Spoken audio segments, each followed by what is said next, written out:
Guys, இன்னைக்கு வந்து பன்னீர் fried ரைஸ்க்கு வந்து என்னென்ன பண்ணுறேன்னு பார்க்கலாம் வாங்க. பன்னீர் வந்து சின்ன சின்னமாக கட் பண்ணி எண்ணெயில் வறுத்துருக்காங்க, ஃப்ரை பண்ணி வச்சுருக்காங்க. Green capsicum, red capsicum, yellow capsicum, கொஞ்சம் வந்து கேரட், கார்ன்.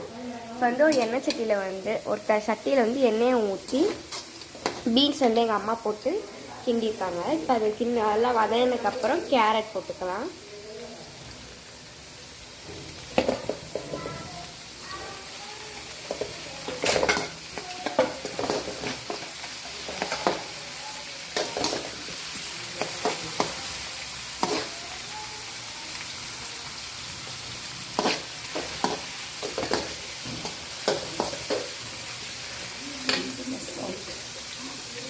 சால்ட் கொஞ்சம் போட்டுக்கலாம்.